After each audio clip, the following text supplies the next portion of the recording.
So, good afternoon. Topic for today is values education and our goals or objectives. In our discussion is the end of the lesson.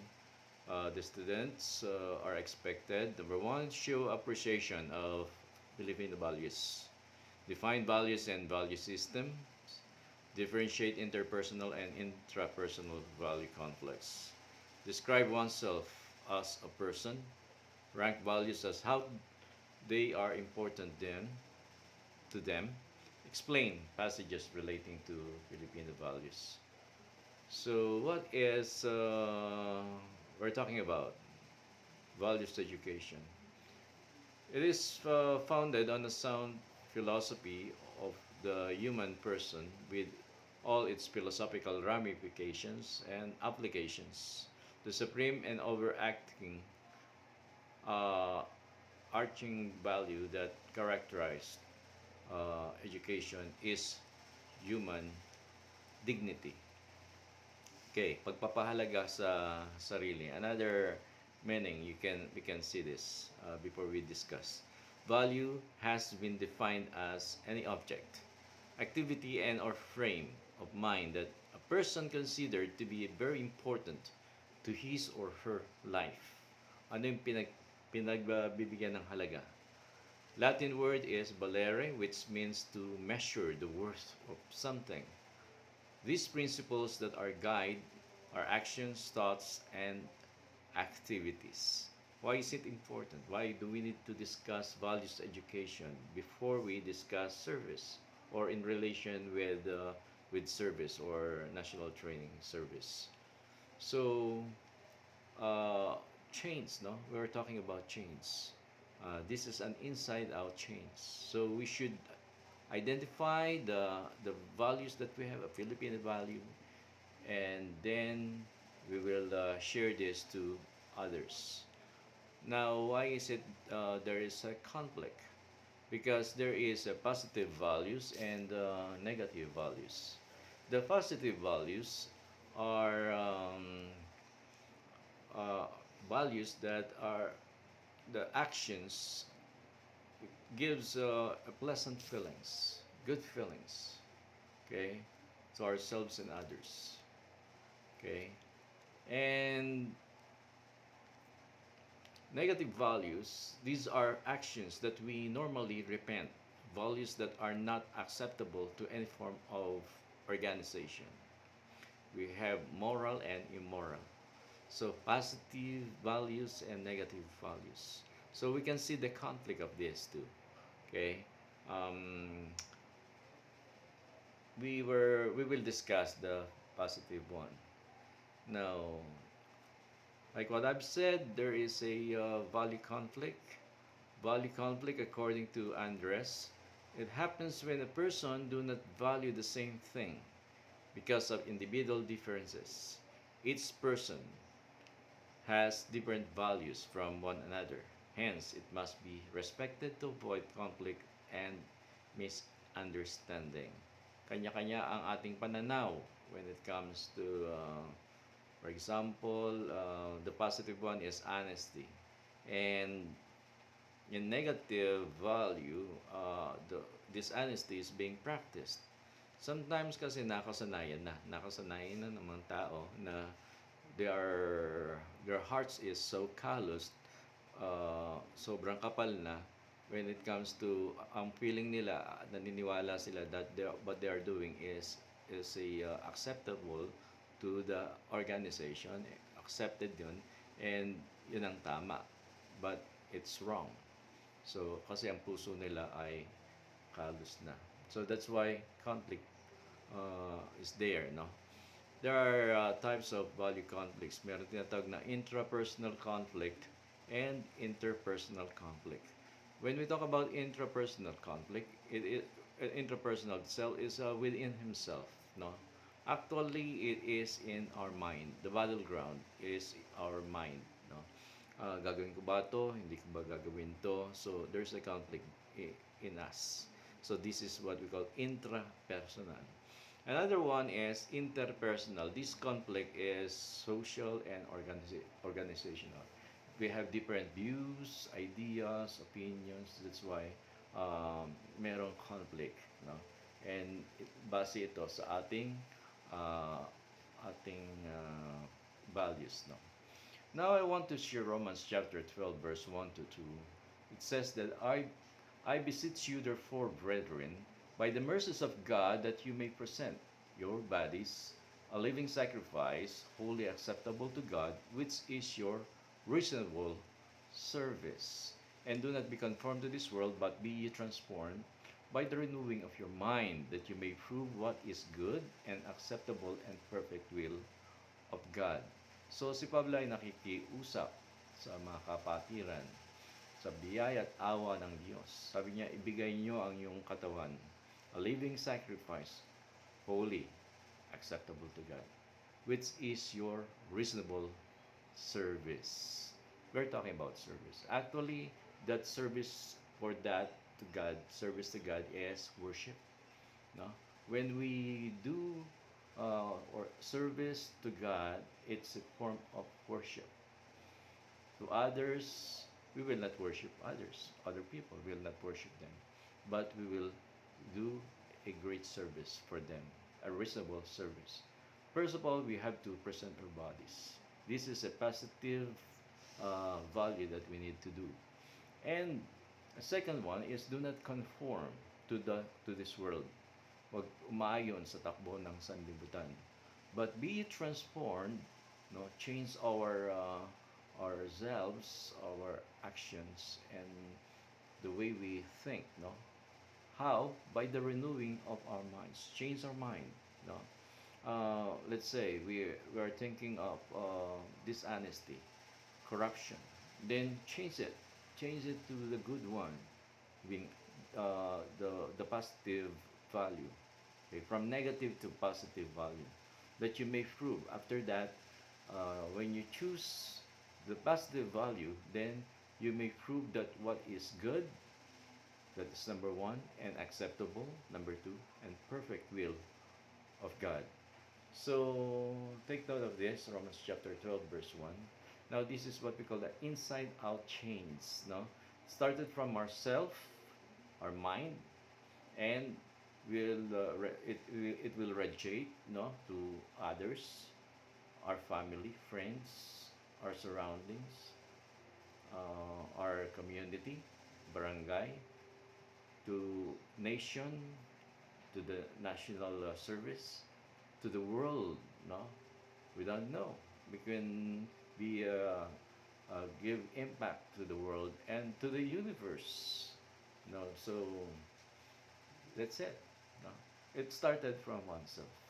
Um, Pagbabago yan eh. There is a story, but I don't know I have if I have time for this, but I would like to summarize it. Now, kasi itong guy na ito at the age of 17, siya ay nangarap para baguhin ang buong mundo, no? But after several years, time na nagpass, hindi niya na-change ang world. Kaya ang kanyang prayers every 15 years nag-change din. From the world to nation to community, then to others, his family. So that time he's old, no? Matanda na siya. At the age of 85 or 75 to 85, then he realized that uh, he needs what he needs to change is his own self. Okay, so matanda na siya, na-realize niya yan. You cannot change the whole world if you cannot change yourself. This is an inside-out change. So right now, I want you to have an activity. We're going to make a poem, and it started with the word I am, then fill in the blanks. Actually, there's a line for that. No? I am. Then two special characteristics that you have. Fill in the blanks. I am beautiful and kind. I am good. I am. So, I am what? Then, I wonder. Supply the words na hinihingi. I hear an imaginary sound. I see an imaginary sight. I want. So, just fill in the blanks. Then I am. Repeat the first line. Kung ano yung sinabi dun sa una, yung unang-unang I am, then kopyahin nyo lang yan. Now, the second stanza is I pretend. Something you actually pretend to. I feel a feeling about something imaginary. I touch an imaginary touch. Then I worry, something that really bothers you. I cry, something that makes you very sad. I am, then repeat the very first line. Okay, then the last stanza. I understand, something you know is true. Then I say, something you believe in. I dream, something you actually dream about. I try, something you really make an effort to do. I hope, something you actually hope for. I am, then repeat the first line. So you're going to make the title of the poem is I am. Okay. Then you're going to submit this to the classroom, um, Google Classroom. Now let's continue to do the Dream Philippines. Okay. Now, what did you make? A picture. Now, if you're going to describe your picture, this is something that is progressive. Yes. Peaceful, clean, rich in resources. People are loving or peace-loving people or community. I want you to picture the community, no? Kasi karamihan ang gumagawa ng ganitong collage or painting or sketch ay wala yung tao. People are important in the Dream Philippines. Having a free education, having a physical check-up, and hospitalization. It's free. Diba ang sarap nun? Abundant. Playground for children and adult. Free Wi-Fi connection. Kung ano yung nakikita nyong maganda, then ilagay nyo, i-drawing yan. Then after that, okay. Now we will summarize this into three. Economic, political, and cultural values. Sa resources, yung livelihood, nandun, pinapakita yan sa Dream Philippines natin, that is progress. Political power, yung good service ng ating mga uh, nasa those who are officials, government, not only that, all people, no? Basta yung service, lalo na sa NSTP, no? Political power, in-enforce yung power, no? And cultural values, yung Filipino identity, peace-loving, love, joy, yung mga ganon. And the basic human inspirations of man, ito yung lima. We've already discussed this: life, freedom, responsibility, belonging, community, and love. So this is our personal. The qualities of mature person, uh, yung life, nabibigyan niya ng buhay yan. Maabot siya doon sa fulfillment ng kanyang yung aspiration. Fully alive and life-giving. Freedom, truly free, no? Praying, kung hindi pa man uh, naabot niya yung o na-achieve niya yung freedom o yung liberty, let's say for example sa pananalapi o pera, may utang pa rin, praying pa lang, pero at least, di ba? And responsibility, fully responsive and responsible. So, a sense of service to others. Now, this three, life, freedom, responsibility, has to do with oneself. Sa atin yun, self-fulfillment yun. Belonging community, we are a community builder, nation builder tayo. So, it has to do with others, kasama ang mga tao. And love has to do for others, loving, lovable. So, ito yung nakikita natin, a Dream Philippines. Yung ating aspirations as being a person, then makikita natin life, freedom, responsibility, belong, community, and love. Diba? Masasabi natin, masarap mamuhay sa Pilipinas. Now, merong survey, around 2,000 respondents answered this 5 or 4 questions. Building a people, building a nation. What are the specific positive behaviors of the Filipino that we value and would like to strengthen? So, what are the strengths of the Filipinos? Secondly, what are the specific negative behaviors of the Filipinos that we feel are detrimental to our development as a nation and would like to change? What are the weaknesses of Filipinos? Number three, what are the root causes of this behavior? Ano yung ugat? Bakit ganito ang ating action? And fourth, what specific strategies or programs can be undertaken to concretely eliminate our weaknesses and enhance our strengths? Ano yung mga programa na nakita natin na para alisin ang mga weaknesses and palakasin pa ang strengths natin? Now, in their study, around 2,000 respondents, ito yung result. There are 7 strengths. One is pakikipagkapwa-tao, family orientation, joy and humor, flexibility, adaptability and creativity, hard work and industry, faith and religiosity, ability to survive. So makita natin yung 7 and very obvious, no? We Filipinos are known when it comes to pakikipagkapwa-tao, right? Family-oriented tayo. Joy and humor, kahit na may problema, masaya pa rin. Halakhan, bumabagsak na rin. Bumabagsak na sa thesis, masaya pa rin. Flexibility, we know, we are so creative, lalo na may mga OFWs natin, hard work and industry, masisipag, and we are religious. Ability to survive. Now, for the weaknesses, extreme personalism, yung bang para bang balat sibuyas na di mo maintindihan, para bang we're so sensitive. Extreme family centeredness, yung sobra na makapamilya. Magpupunta lang sa airport, isang barangay yata ang maghahatid. Lack of discipline, yung kanya-kanya syndrome. Wala na. Actually, ito ang problema natin, yung kulang sa disiplina. Passivity and lack of initiative. Parang hanggang doon na lang tayo. Colonial mentality, lagi nakaasa sa mga tao sa abroad, yung mga ganon. Coloniality. Kanya-kanya syndrome. Lack of self-analysis and self-reflection. So these are the strengths and weaknesses. Now, because of that, nakita nila, yung tinatawag na nalaman nila, what are the root causes of strengths and weaknesses in the Filipino characters. Okay, number one na nakita nila is the family and home environment.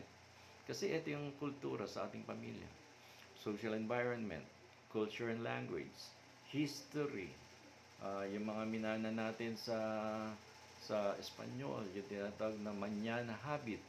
Okay? That is procrastination. So sabihin natin, mamaya na lang. That is manyana. Educational system, religion, economic environment, political environment, mass media, leadership and role models. Ito malaki ang factors nito sa atin. Kung paano tayo nahubog bilang Pilipino sa ating strengths and weaknesses, no? Yan yung kung bilangin niyo mga 10 yan. Pero ang ano rito is our family, of course, ang mga political leaders natin, political environment. Bakit tayo nagkakaganito? Now, we want change. Okay, we want change. Now, number one, goal natin for change is a sense of patriotism and national pride. Kasi nawawala na yung tinatawag na sense of patriotism. Yung genuine love, appreciation, and commitment to the Philippines. That's number one goal. Number two goal is a sense of common good. What is that? The stability to look beyond selfish interest, a sense of justice and sense of outrage and its violation. Yung nagbibigay tayo ng tolerance, no? Yung bang peace loving, no? Ganun. A sense of integrity and accountability. What is this? An aversion towards graft and corruption in society and avoidance of the practice in one's daily life, no? Yung kung ano sinasabi mo, that is integrity, ginagawa mo rin, no? And the sense of accountability sa lahat ng iyong mga ginagawa or so work natin. The value and habits of self-discipline and hard work, no? Kasipagan, and the value of and habits of the self-reflection and analysis, the internalization and spiritual values, the emphasis on essence rather on form. So we have goals, 5 goals. Take note of that kasi meron tayong gagawin dyan. Now, these are the general strategies for change. In national level ito, it's general, multi-layered and multi-sectoral approach. Emphasize change in power holders, mga officials, and of course the masa, the masa people, madlang people.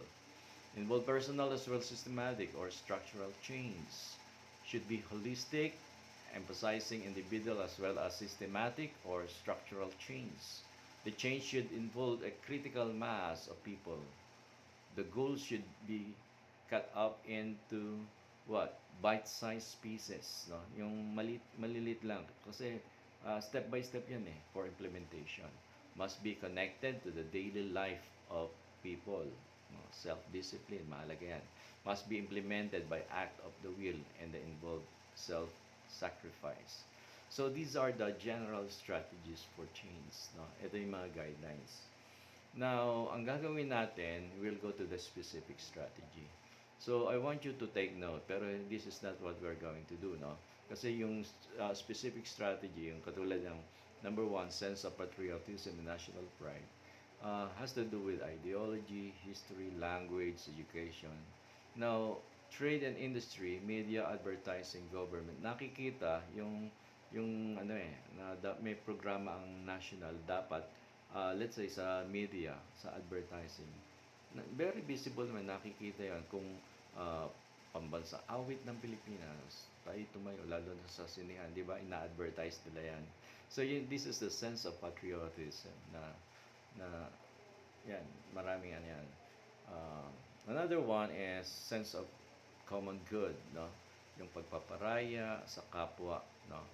Paano yan in government, non-government organization, religious organization, movements, religious movements, and education. Ibig sabihin, paano mo pinapakita yung charity, love, no, advocacy in helping others.